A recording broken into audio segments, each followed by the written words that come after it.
Welcome to Facts TV News, where everything is true. 3-year-old boy among four shot at shop in St. James, two succumbed. A 3-year-old boy is nursing a gunshot wound and an elderly hotel worker remains hospitalized following a gun attack at a shop in the community of Goodwill in the parish. 4 persons were shot, 2 fatally in the attack. The deceased have been identified as 33-year-old Kenny Llewellyn and 38-year-old former national cricketer Vincent Crooks. Reporters were informed by the police that Crooks, who was hit several times, is suspected to be the target of the attack, which occurred on Tuesday afternoon.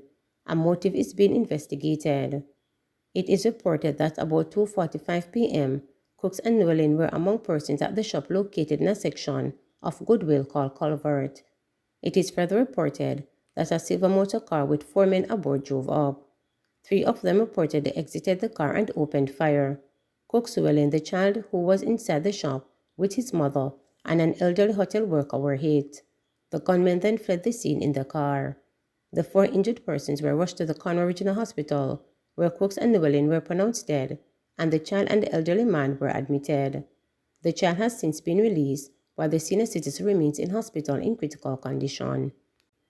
Probe launch into disappearance of court keys from police station. An investigation is being undertaken into the disappearance of keys from the St. Catherine Parish Court that were kept at the Spanish Town Police Station for safekeeping. The absence of the bunch of 30 keys delayed the start of the proceedings at the Parish Court yesterday morning. The frustrated court users, who had to endure the morning heat, matter before the court and the criminal court were set to be heard yesterday. "Oh my God, I have been coming here for 4 years. I am here to collect my child's school fee, and now we get locked out," Marcia Menes said as she sweat profusely.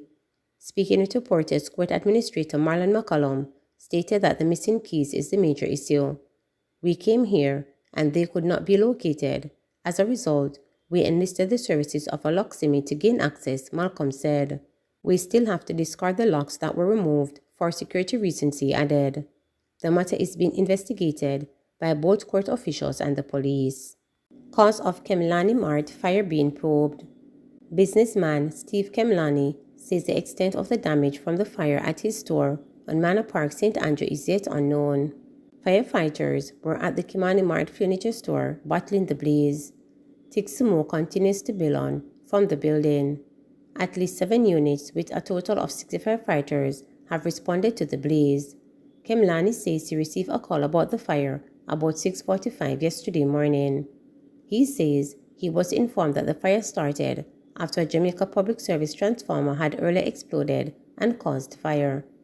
A broken light pole and a transformer were seen on the ground at the scene. It is reported that the fire caught a warehouse located at the back of the store. Kimani says the blaze then traveled on a generator room where gas was present. Inside the building then became engulfed. Firefighters had to use heavy-duty equipment to gain access to sections of the building to take out the blaze. They indicated that the cause of the fire is not known at this time as the operation is ongoing. The blaze has been restricted to the back of the premises. Kimani says it is too early to indicate the next steps arising from the fire. Slain man said 1-year-old daughter was his only hope. On Tuesday evening, when Ayoka Clark made dinner for her 26-year-old son, Ricardo Threeyearold, she had no idea that she had preparing his last meal. Threeyearold was shot and killed along Snipen Road hours later. "Me just feel like we go in a one pool of water and don't come out," Clark said on Wednesday. Police reports are that about 2:30 a.m., Threeyearold was approached by a gunman who opened fire, hitting him several times. He was assisted to hospital by a motorist and was later pronounced dead. Threeyearold, who operated a bar in his community on Clarence Road in Craigtown, also worked as a bookstore clerk. Described as a family man and peacemaker by his mother, the former Kingston Technical High School student leaves behind a 1-year-old daughter. "Every day him say, him daughter him hope, him want give her goals and dreams," said Clark as she donned her late son's clothes. She said that Threeyearold was very hardworking and was respected by members of the community. "Him father grow him good. Him father make him have everything, but him want be a man for work for him own. Him never been to a police station. Him name never call up a police station. Police them not even know him, she said. A police source said that Threeyearold was related to a criminal base overseas.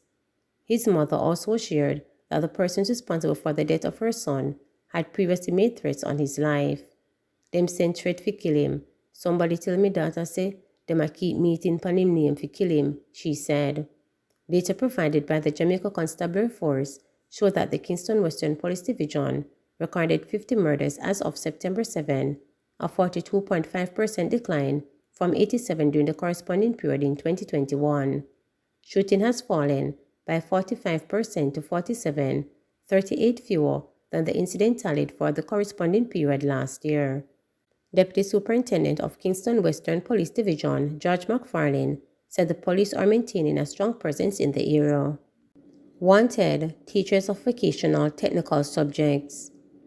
Educators at the St. Andrew-based Papine High School are advocating for greater investment in developing technical and vocational education programs in secondary schools. In a recent interview with reporters, Headmaster Leighton Christie explained that the number of students showing interest in vocational and technical subjects is increasing. However, he is challenged in finding qualified teachers of the subjects, which are geared towards skills training. All the children who entered grade 10 selected a vocational skill. We don't choose for them, he said. Institutions like ours that offers technical skills like carpentry, construction, electrical installation. We have some bright students in these areas, and it is something that we may need to have a discussion with the ministry about, Christie continued. If they can foster the development of some of these children in schools like ours, in the technical areas, sponsor them, give them scholarships, take them through VTDI Vocational Training Development Institute, Hart and even UTech train them well, they will go into the classroom, he suggested, as measures to fill the growing demand for vocational teachers. The Papine High School principal pointed out that training opportunities for these students outside the high school system does not exist. By investing in technical and vocational education programs in secondary schools, Christie said it would boost the career development and employability of an increasing number of students who are showing interest. We have some bright ones.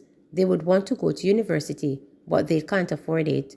So let us train them, give them the scholarships, work with them, put them back into the system, because we are going to have a serious problem a little later on with technical vocation in this country, he added.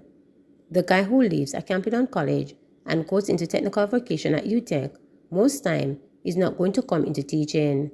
That person is going to move into other areas up the continuum, he added.